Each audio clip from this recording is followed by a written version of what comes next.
à savoir la défense et la sécurité, la coopération économique, l'éducation, l'enseignement supérieur, les mines, les transports et l'énergie.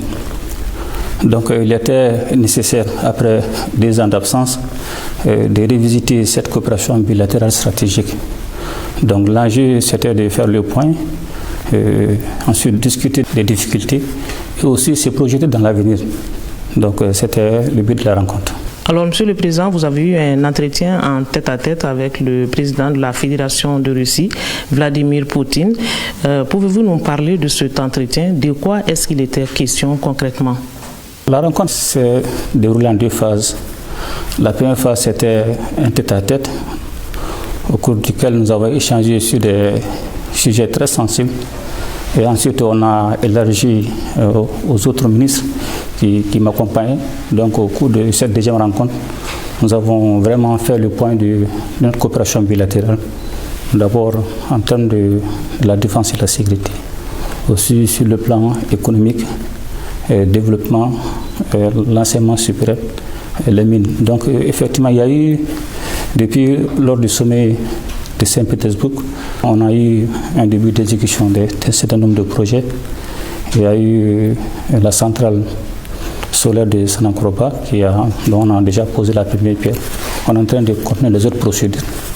Aussi, il y a l'usine de raffinage d'or, dont aussi on vient de poser la première pierre. Donc en matière de l'enseignement supérieur et de la recherche scientifique, en 2023, je pense qu'on était aux environs de 25 à 30 de bourses, mais à la suite de la rencontre avec le président Vladimir Poutine, nous nous sommes retrouvés à 290 bourses. Donc il y a une amélioration vraiment significative. Le Mali et la Russie ont décidé de donner un nouveau souffle à leur coopération. 3 accords ont été signés sur place ici en Russie. Parlez-nous de ces accords. Il s'agit de quels accords concrètement et comment ces accords vont être concrétisés, Monsieur le Président? Donc à la suite de la rencontre élargie, nous avons eu à signer 3 accords. Le premier accord, c'était l'accord sur le fondement de la relation russo-malienne, qui est la base juridique de toute notre coopération bilatérale et stratégique. Cet accord va regrouper ensuite 3 sous-commissions. D'abord, sous-commission affaires étrangères, et sous-commission défense et sécurité, et sous-commission développement économique. Donc ensuite, le deuxième accord qui a été signé par le ministre de l'économie et des finances, ça c'est l'accord sur l'économie et la recherche scientifique technique. Donc tout ce qui va concerner le développement économique. Ensuite, le troisième accord concernait le nucléaire à but civil. Comme vous le savez, cela va nous permettre de développer, de résoudre tous les problèmes qui concernent les difficultés en matière d'électricité. Aussi, ça peut être utilisé aussi à un certain niveau dans le cadre de la médecine.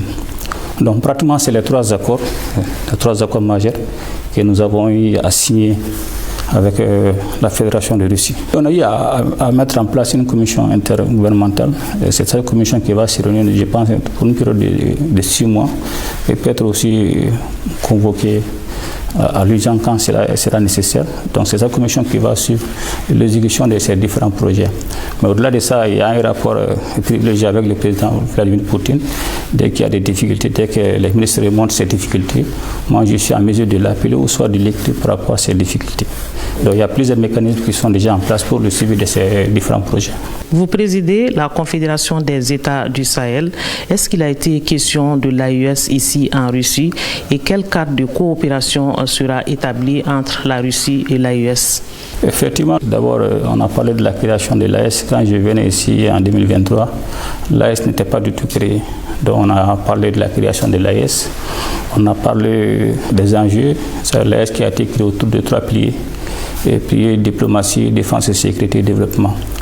Aussi, nous avons parlé des acquis de l'AES, notamment sa création, la mise en circulation du passeport AES, la création du Web TV et aussi la mise en place du drapeau, l'hymne.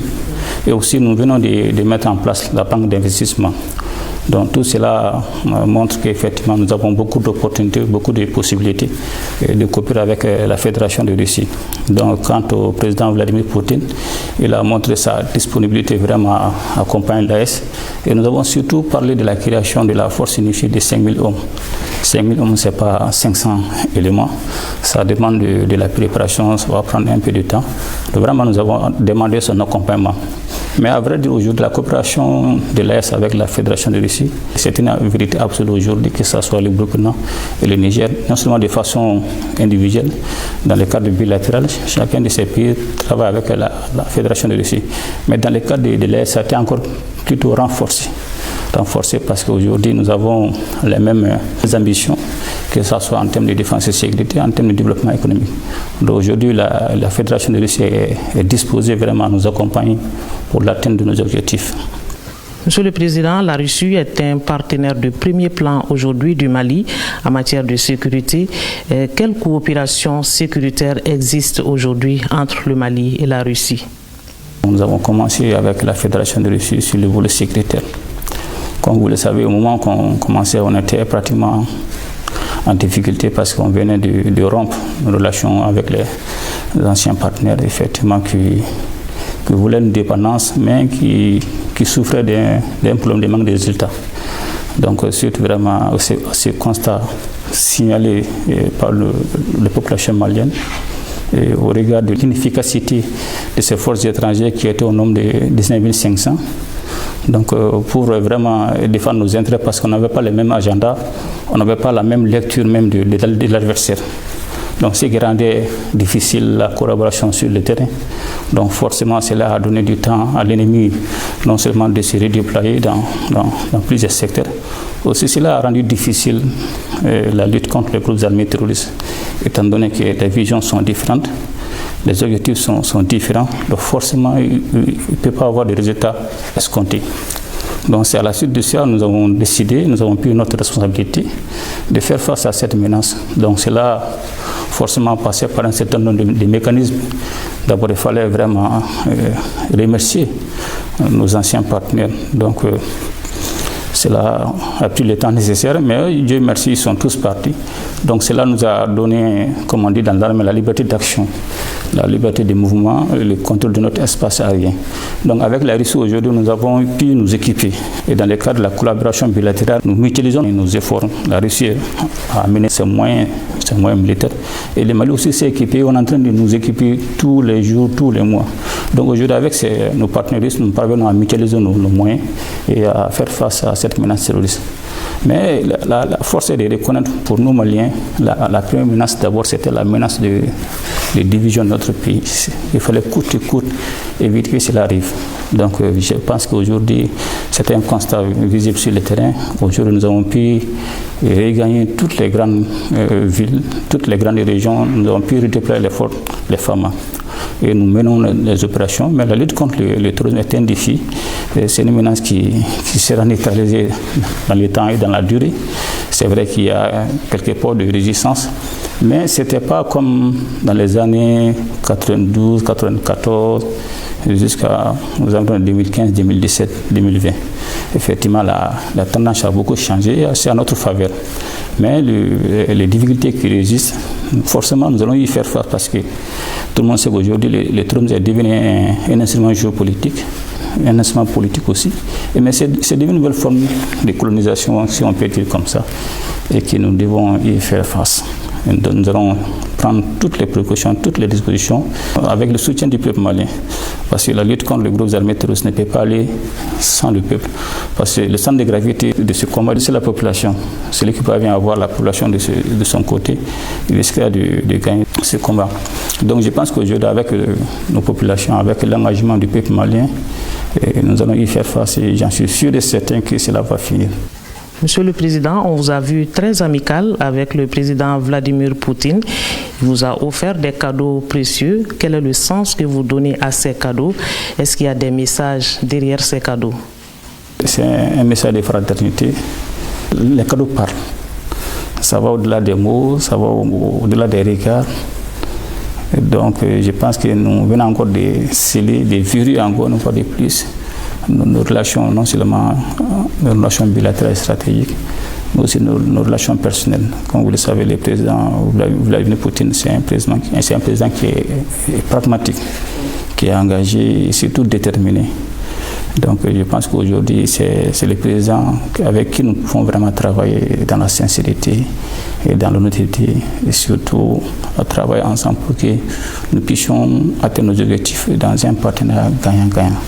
Monsieur le Président, avec quel espoir vous bouclez cette visite officielle en Fédération de Russie et quel est le message particulier que vous adressez aux Maliens aujourd'hui? Je retourne très satisfait. D'abord, je salue la disponibilité du président, compte tenu des tensions géopolitiques mondiales. Et il était vraiment disponible avec nous. On a beaucoup échangé, on a beaucoup travaillé. Donc, comme on le dit, quand un problème arrive au sommet de l'État, c'est que sur certains, vous avez 90% de chances que cela soit résolu. Donc, tous ces projets majeurs, nous tenons à cœur concernant la réalisation de ces différents projets. Parce que tous ces projets majeurs, on dirait comme ça, c'est des projets présidentiels. Mais si je dis projets présidentiels, c'est des projets qui sont vraiment soutenus par le peuple malien. Tous ces projets ont été recommandés lors des assises nationales de la refondation. Donc pour nous, c'est un caractère exécutoire. La raison pour laquelle je dis que c'est un projet présidentiel. Donc ces projets, que ce soit la centrale solaire, que ce soit l'usine de filature, que nous avons eu à discuter avec le président Vladimir Poutine. Et c'est ça même qui a suscité notre déplacement sur Tatarsan, sur Kazan. Donc je pense que ce projet aussi est en train d'évoluer de façon positive. Ensuite, il y a aussi d'autres perspectives telles que la construction des barrages hydroélectriques. Aussi, il y a d'autres projets aussi qui sont en jeu. Donc, je ne vais pas trop me prononcer sur les projets parce que dès que vous en parlez, les gens vont fonder beaucoup d'espoir et que si ça traîne un peu, souvent ça donne lieu à des interprétations négatives. Je retourne très satisfait et j'ai confiance évidemment à cette coopération avec la Russie. Une coopération vraiment efficace et basée sur la sincérité. Une coopération vraiment qui est hostile à tout ce qui est démagogie et tout ce qui est mensonge et tout ce qui est manipulation. Je pense qu'aujourd'hui, le plus important pour nous, c'est de voir le début, la concrétisation de ces projets. C'est ça que le peuple va regarder. Et j'en suis sûr, c'est avec tous les mécanismes que nous avons mis en place, niveau présidentiel, niveau intergouvernemental, je suis très confiant de la réalisation de tous ces projets. Cela peut prendre du temps parce que souvent c'est lié à des procédures, c'est lié à des déplacements. Mais j'en suis sûr et certain, nous allons suivre parce que nous sommes venus pour ça.